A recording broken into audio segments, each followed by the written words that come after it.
May lumalabas kasi o may lumabas kasi na bagong issue nitong aking YTX.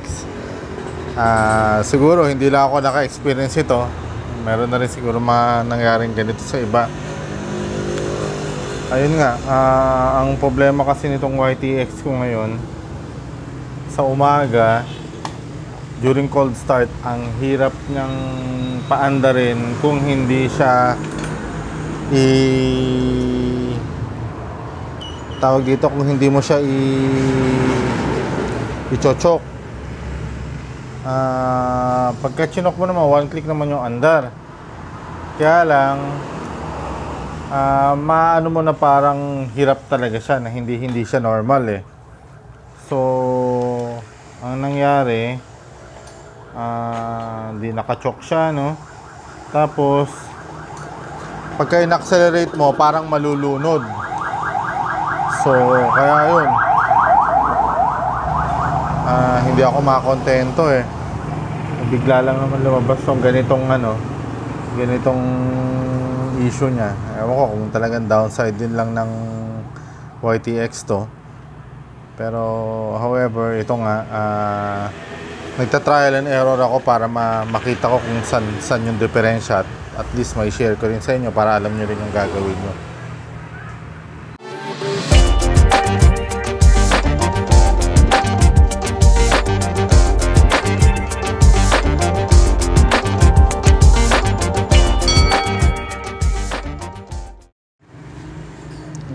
Ang ginawa ko na nun dito sinubukan kong lininis yung mga terminals ng ating yung CDI. Although chinek ko yung kuryente ng spark plug, at saka yun nga yung kuryente na nanggagaling from the high tension wire. Malakas ang kuryente. So tingin ko wala sa CDI, wala sa kuryente ang diferensya. Although lininis ko nga yung terminals ng CDI, parang akako kung sakali, at baka naman may times na doon pumapalya kaya nanggaganon. So nalinis ko na, ganun pa rin. Eto ngayon, magbabaklas tayo nitong kasi kung yung sa ignition coil naman, kung yun din, dapat kuryente rin sana ang mahina eh. Pero hindi, malakas ang kuryente eh. Kaya ito ang gagawin ko ngayon, itong subukan ko dito sa air cleaner. Baka ako bumabara or hirap siya dahil nga hindi makahinga. Upon checking din naman ng sunog ng spark plug, maganda naman yung sunog ng spark plug. So it means pati na tayo, maganda rin ang timing o yung tono ng karburador. And then yun nga, ina-analyze ko kasi na parang sa analyzation ko parang kulang pagka yung every time na hinahatak ko yung or chinochok ko siya, every time naka-engage yung choke, maganda ang response. Pero pagka mainit na yung makina, maganda naman siya, maganda na yung performance niya totally. Kumbaga parang wala na yung issue pagka mainit na yung makina. So yun lang, hindi talaga ako mapakali na alam mo na yung pagka nagmamadali ka na, kailangan mo na umalis, parang at saka sayang din sa gasolina kasi kung 5 minutes ka magwa-warm up, tapos ang pangit nung na-accelerate mo, tapos hindi nagre-response hindi maganda ang response ng acceleration pagka pagka ina-accelerate mo during warm up. Kaya ito, ihanap natin kung paano natin mareremedyohan or paano natin masosolusyonan. Ito rin, kung makikita nyo, ayan bagong-bago pa yung ating itong ating air filter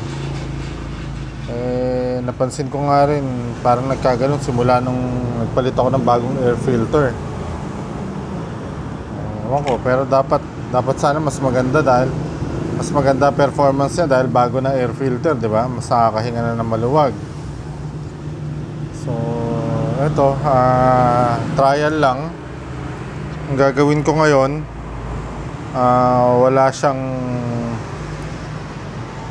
hindi ko siya lalagyan ng air filter or hindi natin ikakabit tong air filter.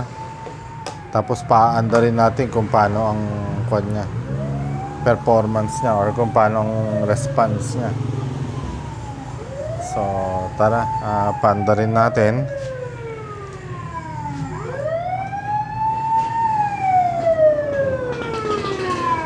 Ambulansya. Alright. So ito.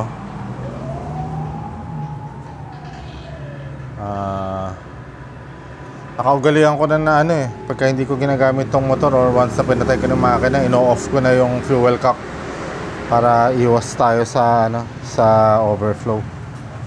So ito na, paanda rin natin. Switch on.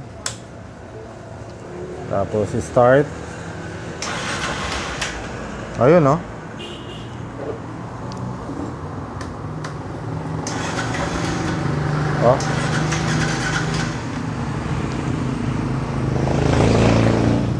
So, try natin, chochok natin.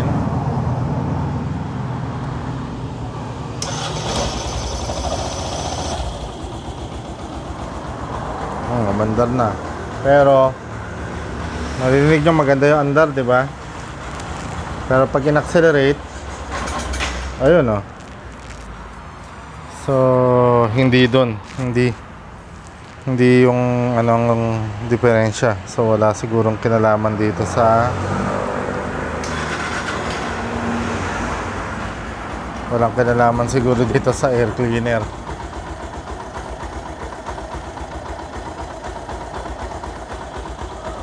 Sinubukan ko na rin chinok-chok to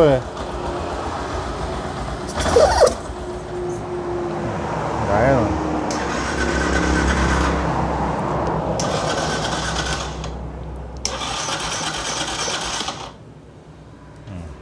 namali ng chok lalo nang hindi umandar. Yan na problema ngayon.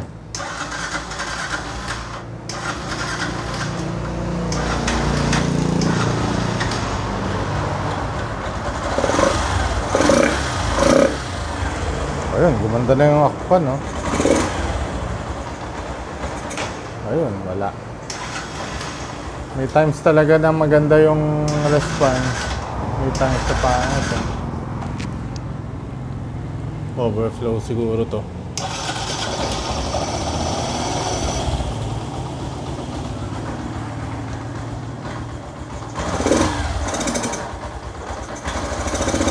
Ayan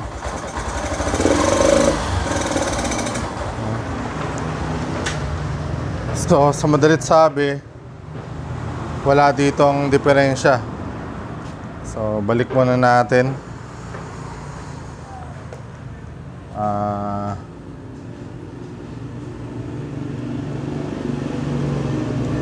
Wala sa air cleaner ang diferensya.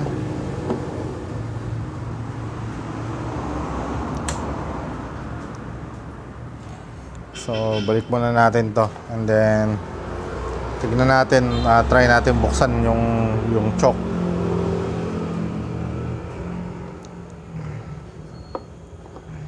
Doon sa plunger, choke plunger niya, doon natin yun ang isang silipin natin. And then finally, pagka wala pa doon, pag hindi pa natin nakuha sa choke plunger, baka yung na to, baka yung sa terminal naman ng ng ignition coil.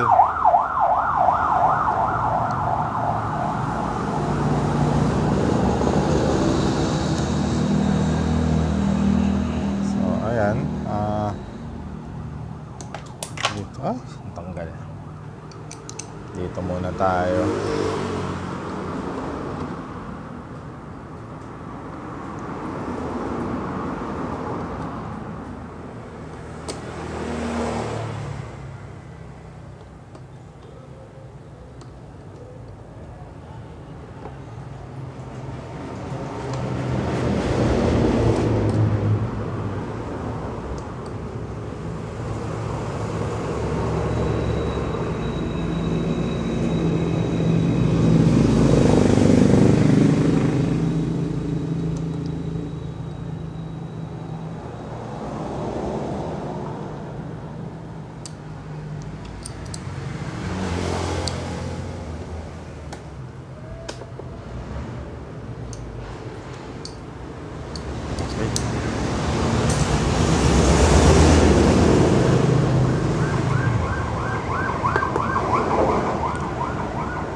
na natin to.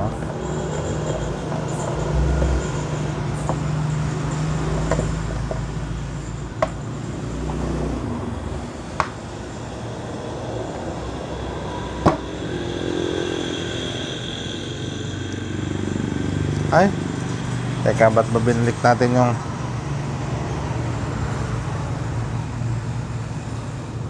sabagay, maluwag-luwag naman ang ano dito, gagalawan dito, hindi na kailangang tanggalin.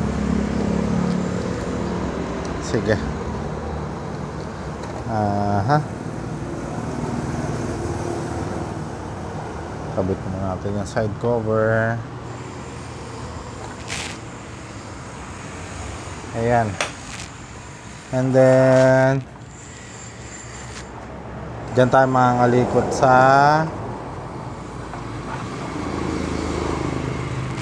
kita ba? Ito, yung chock plunger.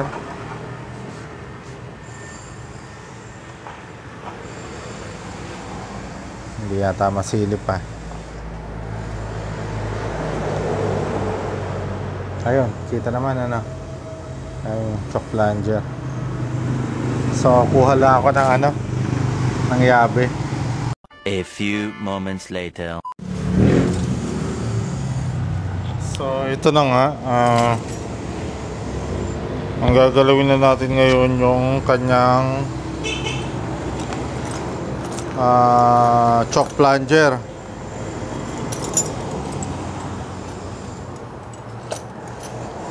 So, gamit tayo ng ayan, 12mm. 12mm na wrench pambukas dito.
Oops.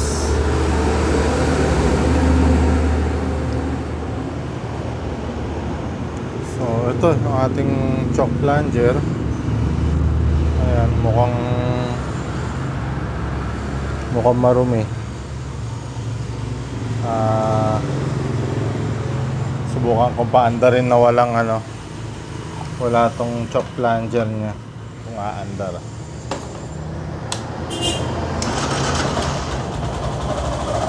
Ayan, tapos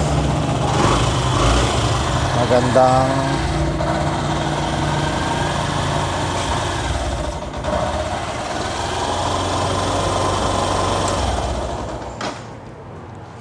actually magandang response eh. Tingnan nyo tatakpan ko to. Ayan oh, pinatay ko lang at masyadong matakaw sa gasolina yung ganun. So anyways, siguro ang isang nakikita ko, kailangan ko lang linisin ito. Lilinisin ko rin to. And then ito kasi hindi nakatakip maigi eh. Ito kung makikita nyo, hindi nakatakip maigi. So, tatakpan ko. I'll make sure na maganda yung pantakip dito. So ayun, may mga babaguhin lang saglit, and then mamaya pakita ko ulit sa inyo kung paano. A little longer than a few minutes later. Ito, lininis natin. Lininis natin ng konti. Tapos inayos na rin natin tong ano, since wala na tayong choke cable, niremedyo ko na magkaroon pa rin ng choke plunger. Ito nga, para pagkakailangan mag-choke, hahatakin na lang dito. So ayun, lininis ko to, pati yung loob ditong ano, ito, and then tong piston. Then balik na natin.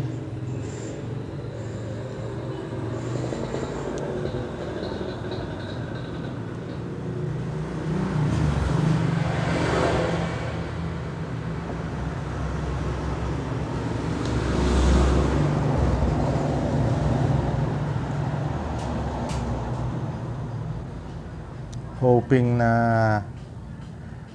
mamaya pagka naisalpak natin siya na maigi, tumino na. Ngayon pagka hindi, next na gagawin natin yung sa magbabaklas tayo, pero siguro sa ibang video na natin gagawin yon, na magbabaklas tayo ng, or babaklasin natin tong ano, tank side cover para malinisan natin yung mga terminals ng ano, ng ignition coil. So ito pala, itong ang kwan, itong sa choke natin, kailangan din hinihigpitan to pagka hindi kasi maayos ang pagkakahigpit mo rito, yung messing out, may ano rin yun, may epekto pa rin yun So ayan, naikabit na.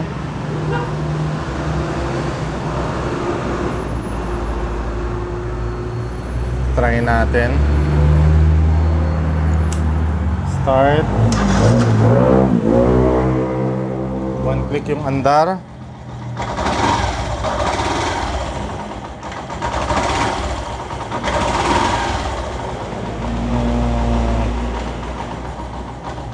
Meron pa yung symptoms ng kwan tapos namatay. Try ulit.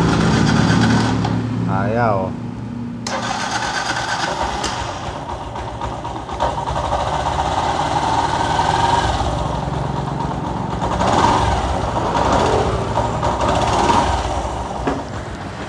So ito, medyo duda pa ako. Parang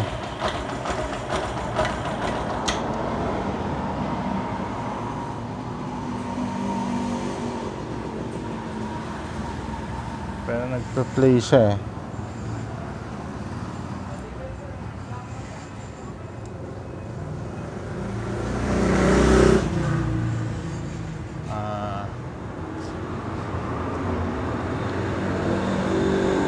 napansin ko parang mababa yung idle, so I guess baka magano tayo, subukan natin kung makukuha sa tono ng carburetor kung sakali. Ayan baba oh. Later.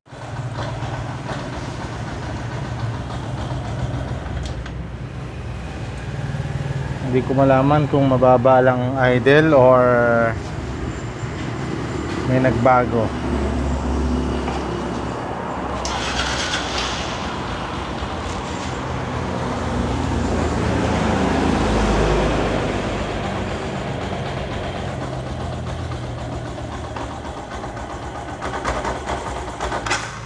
Oh, hindi na nakukuha Kailangan ba nakaangat ng konti ang choke?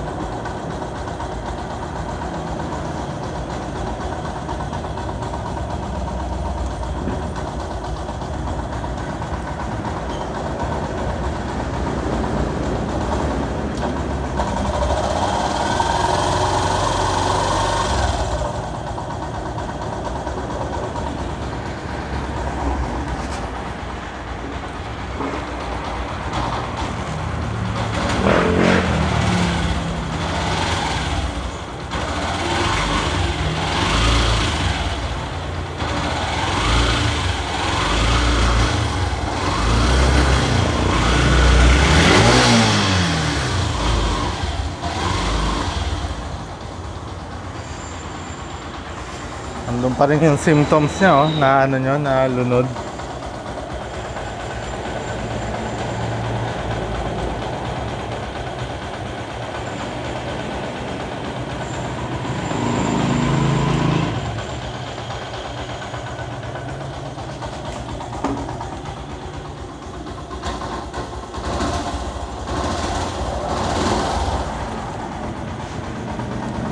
Aha.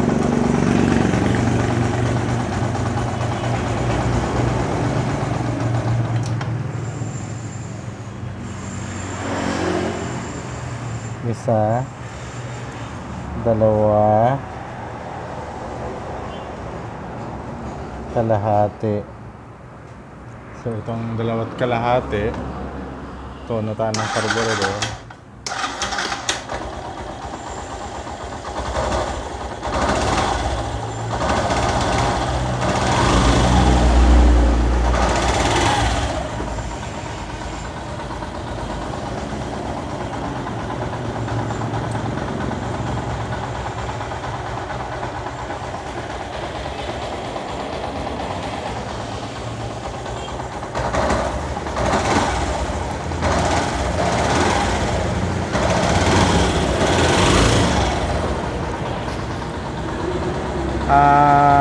Tingin ko may improvement pero hindi ako ganun ka ano, hindi ako ganun ka kontento.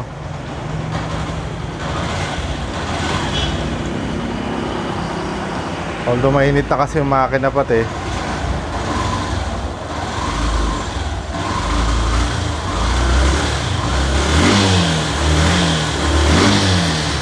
Pag mainit na makina nito, okay na siya eh.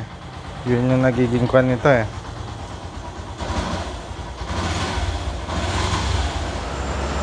Maganda response pag mainit na yung makina. But still, siguro gagawin natin ano na, ginalaw na rin lang natin, ayusin na natin ang gusto. Linis na rin tayo ng terminal ng ano, terminal ng ignition coil.